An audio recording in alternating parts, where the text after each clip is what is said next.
Good morning, good evening, but likely when you click on this video, it's a good day. But it's always a good day when you click on my videos. Pelicans Daily, presented by Fan Arch. I'm your host, Dylan Bruton. Make sure to like, to share, and to subscribe. When you're chilling with Dill, you know the drill. We don't even got to go over it. Let's get right into it. All right, so last episode, again, appreciate all the love and support. Really appreciate y'all coming through, you know what I'm saying, commenting, liking. We are $5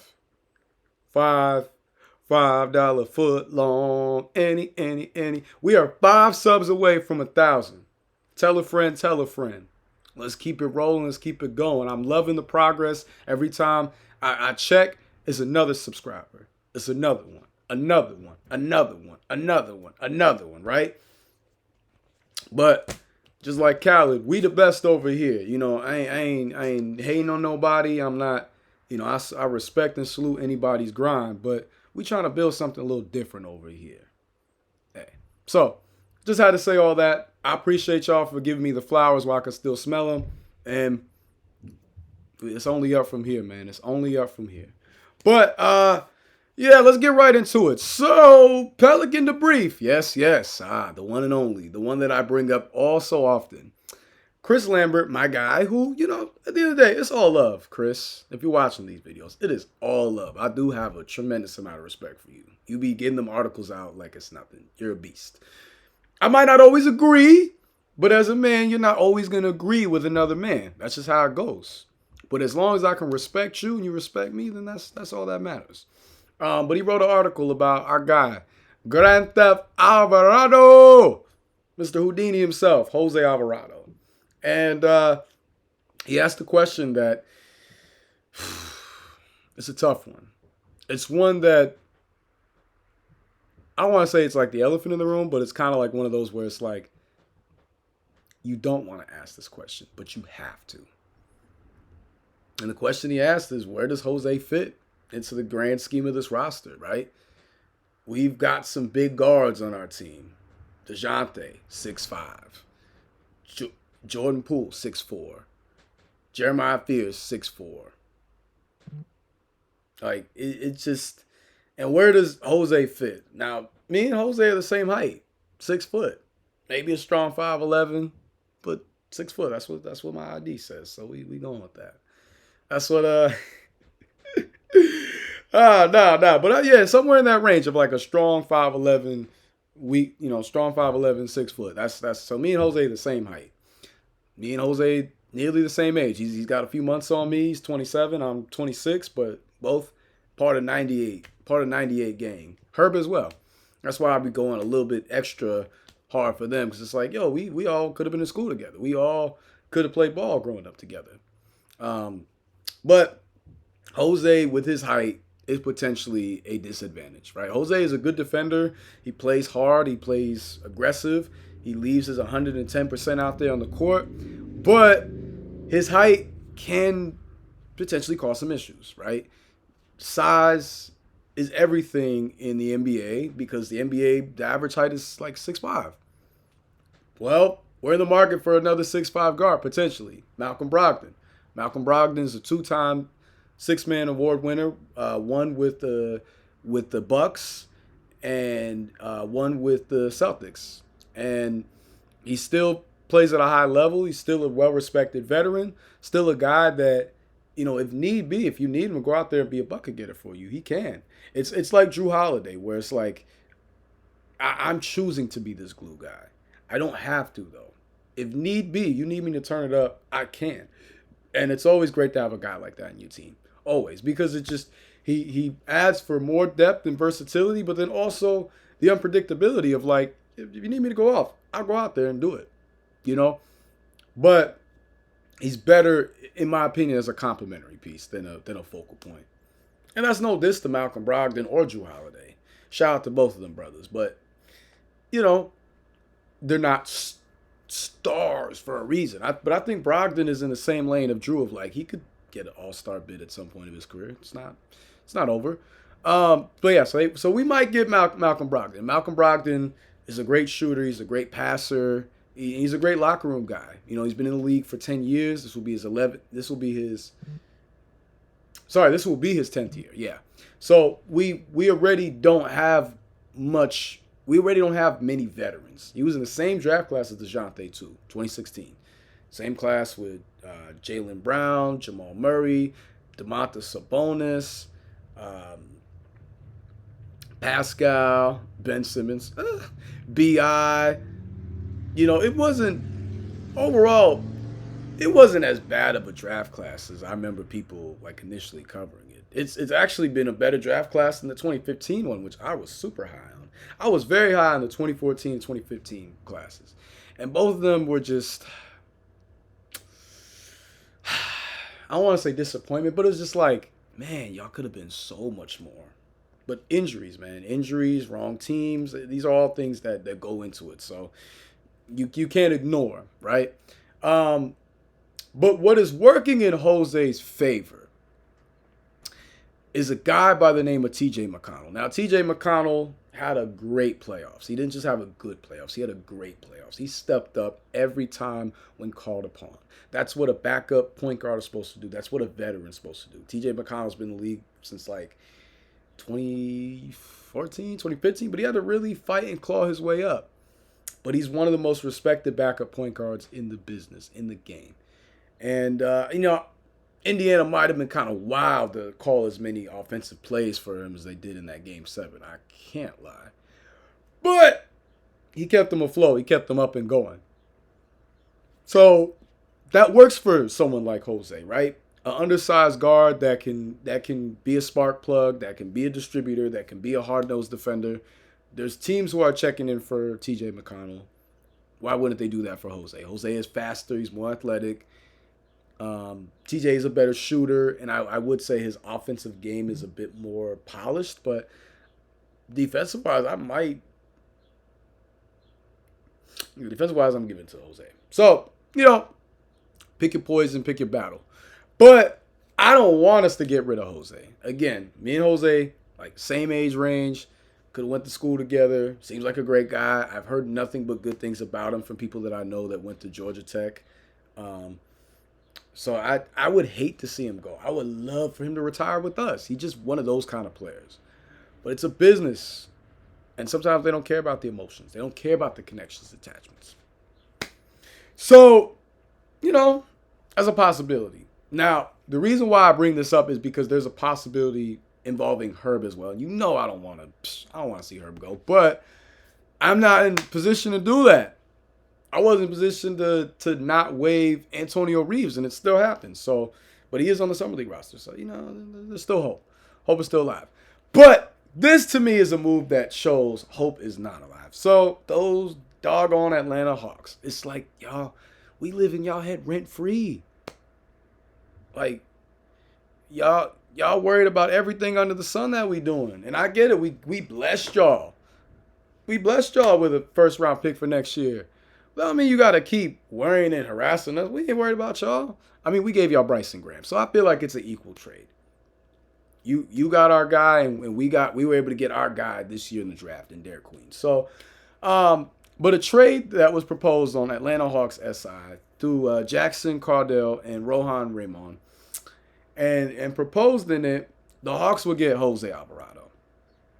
He'd come back to Georgia, a place where he, kind of established himself, made a name for himself, and that could work for them. They don't know what is going to happen with Trae Young.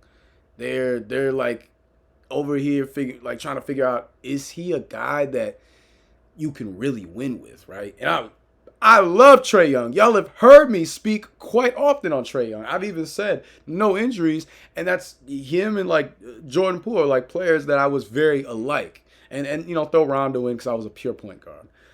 But with Trae Young, his defensive deficiencies and limitations, it causes some issue. Now, he's only like an inch or two taller than, two is pushing it.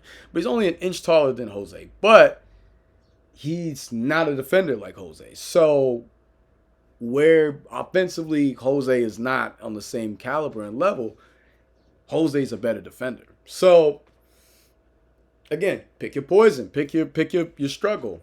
So with the Hawks, I think if they really still are kind of indecisive on what happens with Trae Young,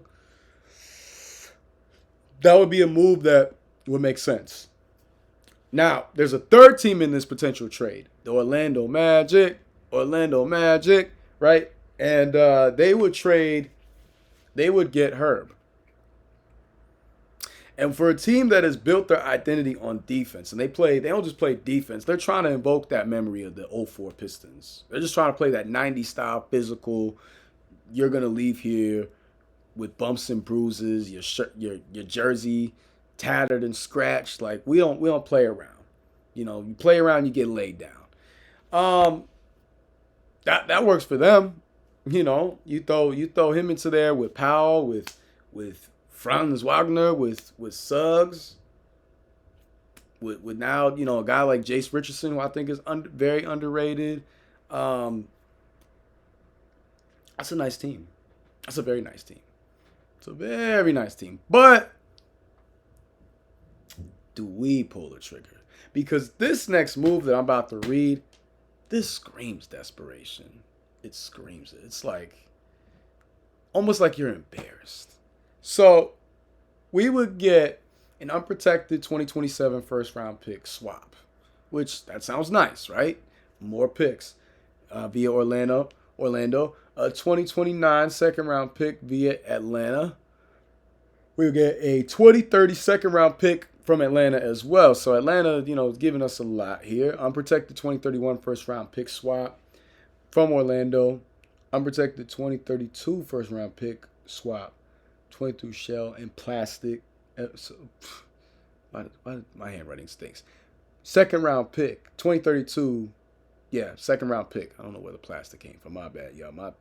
I need glasses, maybe. I don't know. Second round, or I need to write a little neater. Second round pick from Atlanta, and to top it all off, for all of our troubles, we get Jonathan Isaac, who is essentially a worser Herb without the 3-point shooting ability, without the scoring ability. Defensively, yeah, they're probably equal. They're both phenomenal defenders. But Herb does anything Jonathan Isaac can do, Herb can do better. Now, I'm going to sound like a hater of Jonathan Isaac, and I don't care. I think, he's my graduating year, 2017. I never saw the hype in him. Now, I'm an FSU fan for college football, but I still pay attention to what we do on the basketball side. I never saw the hype in him. Dwayne Bacon saw the hype. Xavier Rathan Mays saw the hype. Jonathan? No. When people were just throwing the next KD comparisons to every lanky small forward, I was starting to really be like, come on now. We're not going to disrespect KD. This brother cannot score like that. He's not a bag. He does not have a bag. He's using his size strictly. But he don't got no bag. Look, I was saying this back in the day. If you go back into the Rolodex, you can hear me say stuff like that. But I don't see it. He can't score. He can't. He's a great defender. But you rocking number 1 for the Magic. That's Penny's number. That's T-Mac's number. I love both of them. I got a pair of pennies right now that I rock a lot. And T-Mac is like my 3rd favorite player of all time. If y'all want to know, it's AI, Kobe, and T-Mac. I'm a kid who grew up with that 2000s era. It means everything to me. So to see you, who can't even score more than 7 points a game, your career high is like 23 points, and you get to rock number 1? Paolo ain't even get to rock number 1. What kind of BS is that? What kind of foolishness is that? Now, hey, I will say openly too, I don't like the fact that Jokic be rocking 15. That's Melo's number. But at least Jokic is a player worth a damn in filling those shoes. But Jonathan Isaac? Hell no. That number should have been retired, not be allowed to be worn. I get that, in both cases, both guys got traded, but still, you don't do one of your best franchise players like that. But they did the same, and they let Tobias Harris wear number 12 after Dwight. So, what do I know? Those Orlando Magic, they don't value the history as much. Beats me. But, yeah, that trade just screams panic. That's the ultimate, we don't know what we're going to do. Ricky! Like over here just panicking. Over here, lost and turned out. Like the Whispers. Rest in peace to Walter Scott. Like that trade is like ultimate. We have given up. We surrender. We lay our swords down. And that's not winning basketball. That's not. You're not winning a championship with that type of attitude. That's why I was going so hard on Chris and Andy Quake's article. Because you're not winning no championship with that weak mentality, with that weak article. Okay? It's just not happening. Not happening. Champions are forged by fire. It's through adversity. It's through difficulty. Not running when the moment gets tough. I mean, and Jonathan Isaac barely he's had multiple years where he's like missed practically the whole year over injuries. So again, why? Atlanta, y'all delusional if you think that we're gonna make a trade like this. Just because there's some picks. Orlando is getting better. They're not gonna be, they're not gonna be competing for a high pick. Pick swap or not. So to me, it doesn't move me. I ain't with it. If y'all are, cool, but I ain't with it. And judging from a lot of the comments, y'all ain't with it. So that just kind of, y'all wouldn't be with it. That's a better way to phrase it. So that's how I look at it. Let's get to it, though. Christian Shumate, McNeese State's own, right? Who went to McNeese State on the Pelicans organization? President Dumars, Lake Charles, Louisiana. Very good school. Very good school. Only been to the NCAA tournament 4 times in history. Most recently this past year. Thanks to the leadership and the efforts of brother Shumate, they were able to win their first program win in school history. They beat Clemson 69-67. That was one of the first round games that I did not catch. But in going and rewatching, that was a great game, and they really wanted it more. They deserved it, and to do that against a school like Clemson, who actually was pretty good, that means a lot. So Rod Walker wrote an article about Christian, right? And shout out to Rod Walker of NOLA.com. I feel like I need to reference his articles a lot more. That brother can write. Like, you want to talk about immaculate pen game on some S. Carter, Ghost Writer, and for the right price, I even make yo ish tighter, like Jay-Z 98, like that. Like Rod is that guy. He got the pen game flowing, easy breezy. You know what I'm saying? It's smooth. But he wrote a really great article about Christian, about his journey, and about the kind of player that Christian is. And I watched a lot of film on Christian, and he's got some intriguing potential. So he was in a lot of SportsCenter top 10s this past year, 9 times in one season. You know what I'm saying? He's an amazing dunker. I mean, just the stuff he can do in the air is almost not human. 6'6", small forward, but more so plays like an undersized forward. He dunked for the first time ever back going into 7th grade, which is crazy. He's gotten very used to Louisiana via Lake Charles and values the growth in there. So he already is like invested. He nearly left McNeese though back in 2022-23 because at the time they were struggling. He was a transfer student from Tulsa, so this would have been his 3rd school. But he decided to stick it out. They hired Will Wade, and the team proceeded to win 58 games the next 2 seasons. So it worked out in the end. And sometimes you just got to trust the vision. Sometimes you gotta see it through. You know what I'm saying? This is like my 3rd attempt at recording because my computer just been bugging. In many cases, I've been like, all right, chip. But nah, we too close to that 1,000 mark. And I love doing this. I wake up fired up to do this. You know what I'm saying? I try to balance my day out and find time, because I got a lot going on right now. Y'all stay tuned. So sometimes life is going to throw you those curves, but it's all about how do you adjust and adapt when things do change and for the better. Because sometimes we fear success more than we fear failure. Failure can be more comfortable because it's just rejection, disappointment. It's like, okay, you go through that enough, but success, when success comes your way, sometimes it can be daunting because it's like this is new, this is unfamiliar territory. But he was ready. He only and there's only been 6 players to ever play in the NBA from McNeese, and Shumate is hoping to be the 7th. Which, hey, you know the Bible, 7, God's number, divine. The players as follows were Ed Lawrence in '76 drafted, John Rudd drafted in '78. President Dumars drafted in '85, and I feel like that holds a lot of weight. I feel like President Dumars, you know what I'm saying, he's likely still very connected as an alum, and he likely saw, you know, Shumate's ability and was like, young man, there's a spot for you on this team. Let's talk. Anthony Pollard drafted in '90, Tier Brown in '01, and Trey Gilder in '08. Now, no one outside of President Dumars is like a known name, really accomplished a ton. Like a lot of those guys barely even made it to their second contract. But with Shumate, he's a very different player. He is number one. President Dumars is number 1 in scoring, but Shumate is not, and Shumate is 9th. But he is 3rd in rebounds and 1st in double doubles. He got 40 in his time. This past year, he averaged 10 a game, 6.5 boards, and 1 block for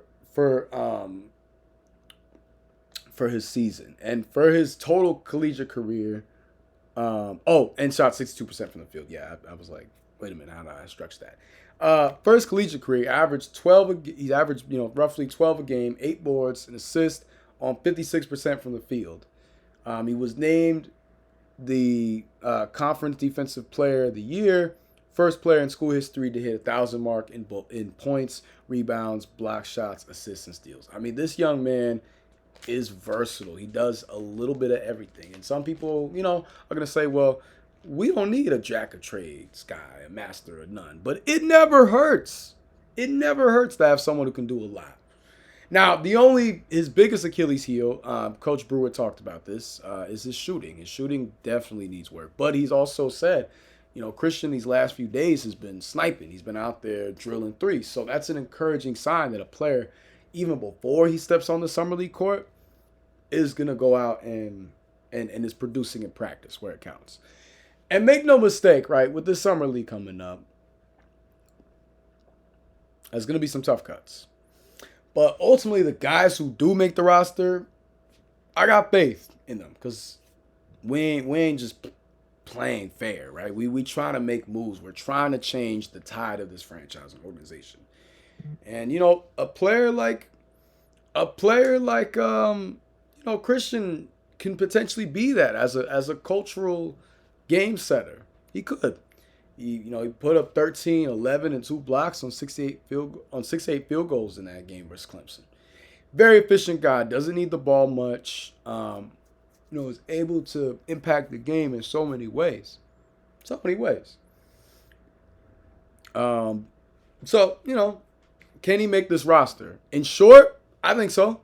A guard at his height that can rebound, that can defend, is always going to have a spot on the NBA roster. Defense was our Achilles heel last year. So was rebounding. I mean, you could say everything was our Achilles heel, but especially those 2 categories, defense and rebound. And it wouldn't hurt to add another guy. You'll never find. Well, we might have found our guy.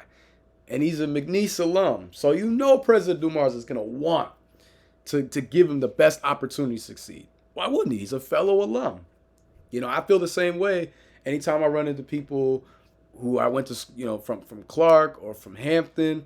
I went to 2 colleges that had a profound impact on my life. So I still, to this day, rep and hold on strong. Some players that he's been compared to, that I would compare him to, because he's a very strong rebounding guard forward.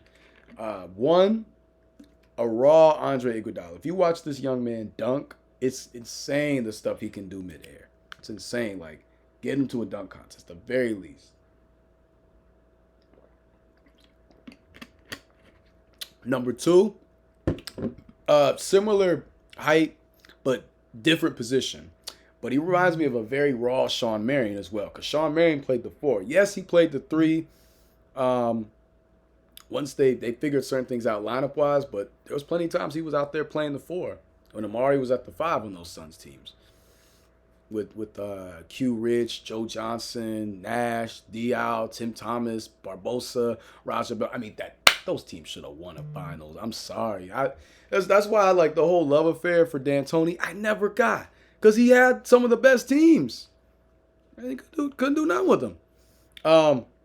But Shawn Marion, when I watch like the way that he cuts to get the ball, and then just how he can rise up and really punch it in on somebody, I was like, yeah, okay. I see the Matrix, you know what I'm saying? I see Shawn Marion. Another guy, Trevor Ariza, with less of a jumper, but improving. Trevor Ariza, as a player, well-respected 3-and-D, if it was tough. Like, that Lakers team in 09 definitely benefited from having him. He was hurt in a way, and maybe they win that final. I don't know. Powell got his manhood taken away that series. So all right, y'all. Pause. That's crazy to say, but like he was not ready yet, right? There was a reason why the tier power forwards of Garnett, Duncan, Dirk. There's a tier after that Powell was on. Is what it is. This whole idea that it would have happened even with just y'all just chatting. But the two names that I like most, now these are two guys from two different eras, but I feel like it fits perfectly just given his shooting it needs a lot of work. It needs a lot of work. But the leadership, the athleticism, the defense, the hard-nosed style, the two guys I'm going to name, Gerald Wallace and Jerome Kersey, rest in peace. Now, a player like Gerald Wallace came to the league, athletic as ever, could barely handle the ball, could barely shoot. And when he left, he had a mid-range game at the very least. He was able to create for himself and create for others. And I see that with someone like Christian Shumate. He's definitely going to make the most of this opportunity. Why? Because he doesn't have any other option. Sorry. So he's got to. And then for the Jerome Kersey, again, as a high flyer, and rest in peace to him as well, as a high flyer, as a strong rebounder in the paint. And if we get a player of that caliber of Gerald Wallace or Jerome Kersey, I'm not complaining. Neither should you. But, yeah. So Christian Shumate, though, he's got his work cut out for him. Him and Micah are definitely going to be, in a way, because there's similarities, right, as far as like that aggressive, undersized fours that you can slot to 2 and 3. But with Micah, he's a better shooter. He's a better scorer. The defense might be so great, but if you can't score with a lick, it's a little rough. So, hey, but not everyone is lucky. See, it's poetic justice. Anyway, my favorite portion of the video, responding to y'all. I wanted to respond. I really like this comment that Reginald Joseph 2892 said. I really like Reeves' game also, and don't believe Summer League should determine his Pelicans' future. If the NBA was fair, he deserves Hawkins spot on the roster, regardless of where he was drafted. Woo! Y'all know I love Jayhawk, but woo! That's a take right there. But I think that I agree. I agree that Reeves should not have to be fighting in a summer league to get where he should be going. But you know what? It happens. And a guy like Antonio Reeves, I did not mean cement because I was thinking Jeremiah Fears, summer league coming up. But a guy like Antonio Reeves has been through the hellfire. He's seen it. He ain't afraid of it. He ain't running from it. So we'll see. We'll see how that goes. This next one from CD King. Immediate results. We deal with year after the year. Like, are we serious for a trophy for real? I agree. This is a big prove it year, right? Year 7 for Zion. New franchise, front staff, new organization. Like, we're not the same. Not the same New Orleans Pelicans as before. Not one bit. So this is gonna be a big prove it year. A couple more. All time great. Yeah, Eve will be dominant this summer league. I agree. I think his pedigree, his improving skill, he's working with SGA's trainer. I think they're gonna lock the beast out of him. Glad to see Reeves back. I hope he will give Joe a reason to keep him. Corey Brewer will coach his butt off. Go Pels.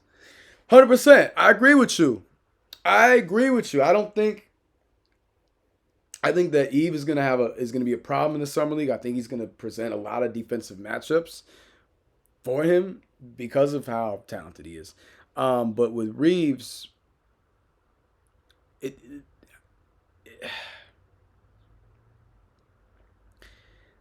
I hope that he gives President Dumars a reason to keep him too. That's just my stance. I don't want to see him go. Happy to root for him. Happy to rock with him. So, yeah. And I'll respond to two more. Terry Walker 7144. Derek Coleman equals Derek Queen. Your thoughts? Which I had to sit with that one because people talk about Derek Coleman like he could have been the greatest player of all time if he had just focused a little bit more. As far as like legendary athletes from the 90s, right? Skilled players. But as a back-to-basket player with the throwback feel, I'm not hating on that comparison. But Derek Coleman was 7 foot. But, you know, Derek Queen can handle the ball. He is physical on the inside. Perhaps whenever, you know, we revisit and see what Derek Queen is doing, we might be able to make that association. We just might. We'll see. And then last comment that I wanted to bring up. I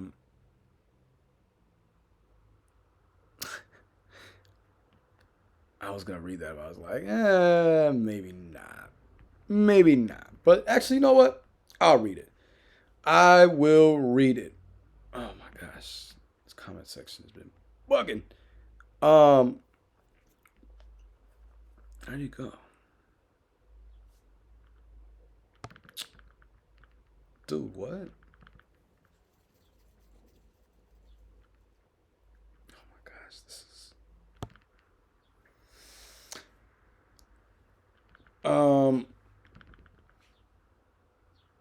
That's interesting. I don't know like where to go and if it got removed, but I'm like, wait, there was just a comment that I was clicking on and I wanted to read. But to all the people who are saying it's a money grab, I agree. It gives us more options, yeah, but you know, good players are not easy to find, and good players who are beloved even too. So that's where I was like, but I got faith that he'll be good. He'll be all right. He's gonna get back on this team. So, yeah. All right, y'all. Well, it's been a blast. It's been a ball. Again, this journey has been so amazing. It's been wonderful. Make sure to like, to share, to subscribe. That's the only way this goes and grows. Support is for free. No fee attached. I ain't gonna knock on your door with a pamphlet about Jehovah. No. But tell a friend. Show some love. But it's a blast covering this. I can't wait. You know, Summer League officially kicks off tomorrow. Let's go. In Vegas, at least, you know. Very excited, and it's going to be a lot of great hoops there. If you are in town, you got to go. It is worth the experience. For $70, you get basketball all nonstop all day. And there's so many people who are walking around. Most of the time, people are very down to earth. It's very rare you encounter like some Hollywood energy, like, I'm too good to speak to you, mortal peon. Like, no. For the most part, everybody is very human and very authentic and real.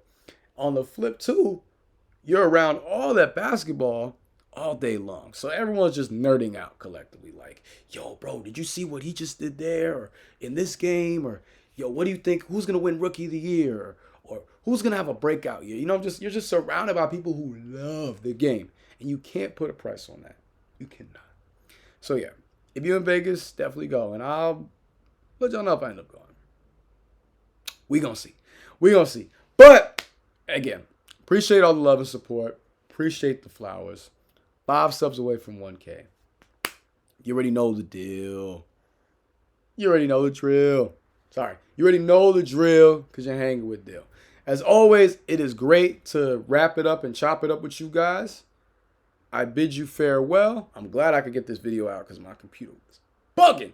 I turned it off so many times. But hey, third time was the charm. And we don't bend, we broke. Oh, actually, well, third time was a little more than that. But anyway, that's not the point.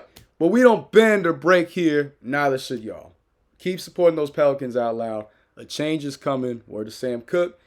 And when we up and we rising, it's going to be a whole lot of people going to try to bandwagon. So, we ain't going for that. But y'all have a great rest of your day. Spread love. And, enjoy life. Enjoy life before the summer league. Then let yourself get the gray hairs. I'm just kidding, y'all. I'm just kidding. But, hey, ciao.